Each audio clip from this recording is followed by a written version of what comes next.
Motors are used for various purposes in our household appliances.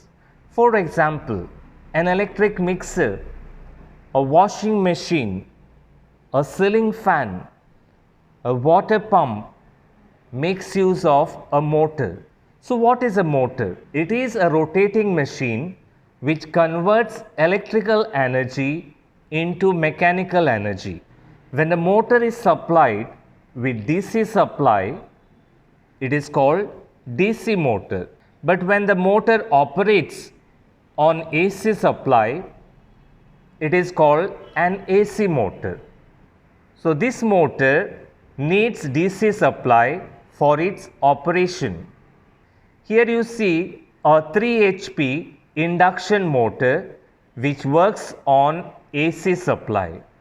The working principle of these motors are different, but they both convert electrical energy into mechanical energy.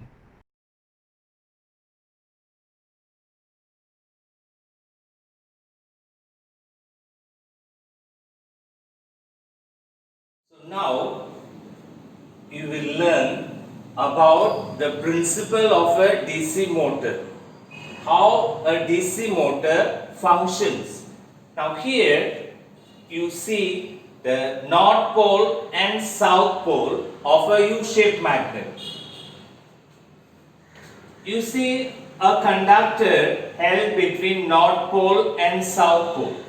Now this conductor does not carry any current. There is no dot mark nor cross mark. So in figure A, a uniform magnetic field of a permanent magnet is shown. Now since this conductor does not carry any current, it does not produce any magnetic field.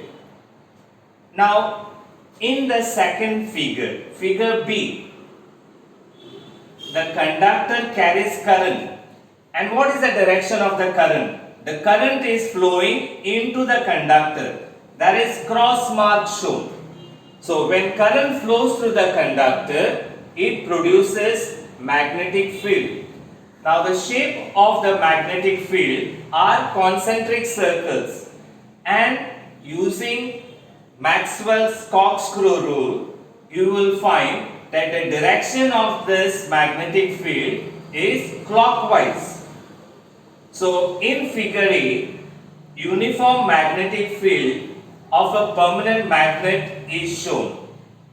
In figure B, the magnetic field produced by a current carrying conductor alone is shown.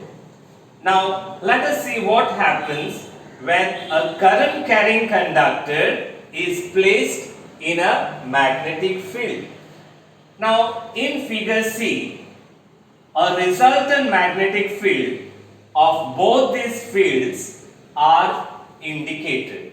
Now the resultant magnetic field will be a line bent around the conductor. Now to come to this figure, let us see what is the shape of the magnetic field here.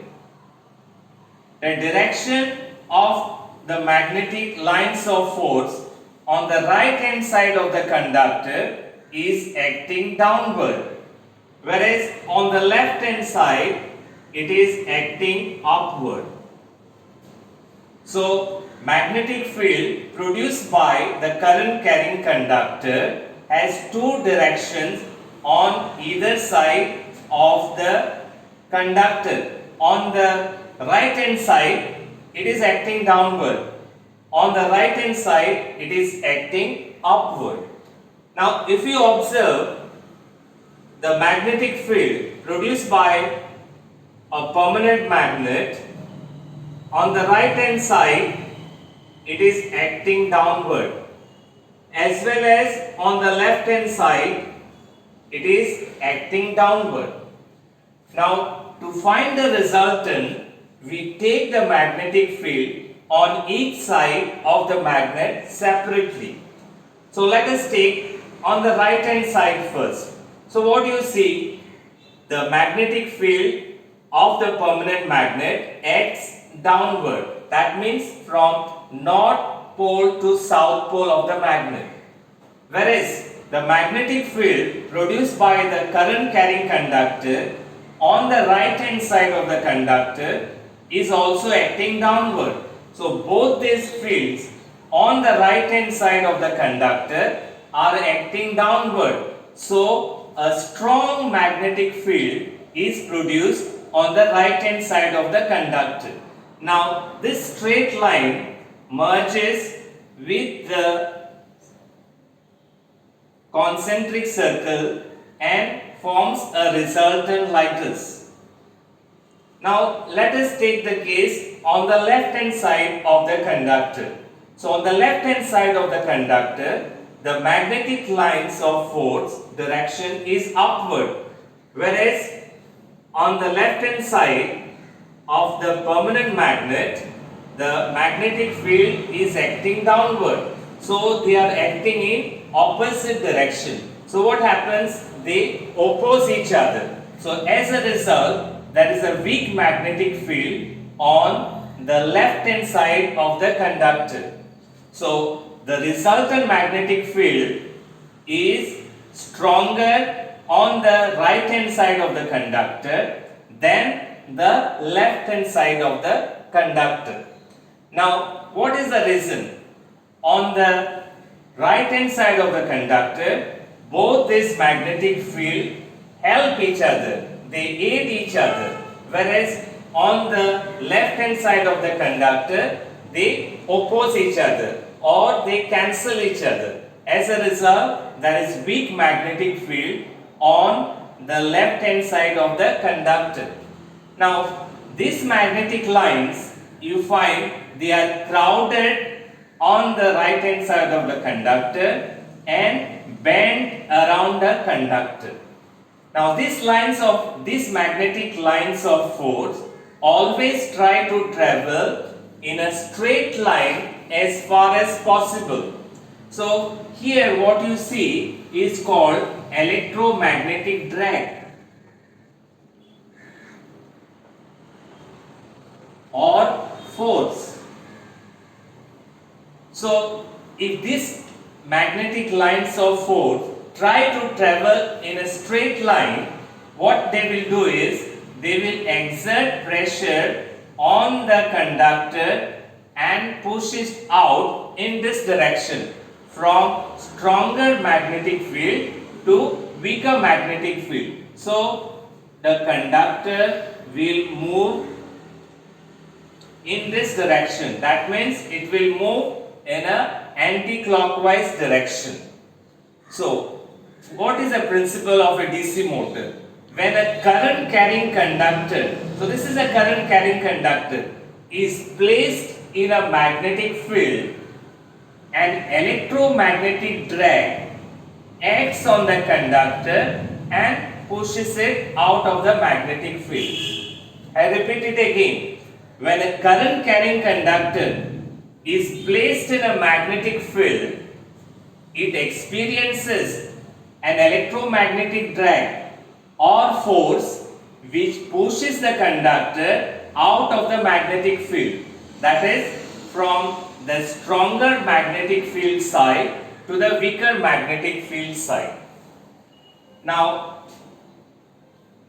this force will act on the conductor as long as the conductor carries current and is placed in a magnetic field. If you stop the current flowing through the conductor, this force will not act on the conductor. Or if you pass electric current through this conductor but do not place it in a magnetic field, the force will not act on this conductor. Now here you have three quantities. This is current. So current is moving into the conductor. Magnetic field is acting downward. So here you have magnetic field. So you have current, magnetic field and force. Now the direction of this motion of this conductor can be determined by using Fleming's left-hand rule. Now, Fleming's left-hand rule is used to determine the direction of motion produced on current carrying conductors. So, Fleming's left-hand rule is used in the case of DC motors. That is to determine the direction of force produced on current carrying conductors. Now, in Fleming's left-hand rule, we make use of 3 fingers of the left hand. The middle finger, the first finger and the thumb. Now, the middle finger represents the current flowing through the conductor. The first finger represents the magnetic field and the thumb represents the motion. So what you have to do, you have to point these fingers in the direction of these quantities, that is magnetic field and the current. Then the thumb will give the direction of the motion of the conductor. So what does Fleming's left-hand rule state? It states that spread the middle finger, the first finger and the thumb of your left hand such that they are at right angles to each other. So the thumb is at right angles with the first finger is at right angles with the middle finger. So now you close the thumb and you point these fingers in the direction of the magnetic field. Now magnetic field is acting downward, whereas current is going into the conductor. So magnetic field is acting downward. So first finger is acting downward and current is going into the conductor. Now open the thumb. So when you open the thumb gives the direction of the motion of the conductor. So that it is moving in anti-clockwise direction. Now what I will do is, I will change this direction and make it clockwise. So to make it clockwise, what I have done is, I have changed the direction of current.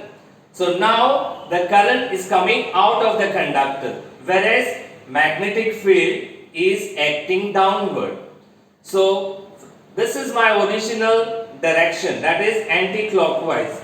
By changing the direction of current in the conductor and keeping the magnetic field same, I have changed the direction of motion of the conductor. So come back to the original anti-clockwise. So what I do is, now I change the magnetic field. Now magnetic field is acting upward, as if this is a north pole and this is a south pole, whereas direction of current is flowing into the conductor. So I have not changed the direction of current. So what I get is a change in the direction of motion of the conductor. Now come back to the original. So original direction of motion is anti-clockwise. So what happens when you change both the current flowing through the conductor and direction of the magnetic field simultaneously? So I have changed the direction of current. Now current is flowing outward and magnetic field is acting upward. That means as if this is a north pole and this is a south pole. So what you observe here is the direction of motion remains unchanged. So it will still run in anti-clockwise direction. So to change the direction of motion of the conductor, you have to either change the direction of current flowing into the conductor or direction of the magnetic field. If you change both these quantities, that is current flowing through the conductor and magnetic field of the permanent magnet, the direction of motion of the conductor will remain unchanged.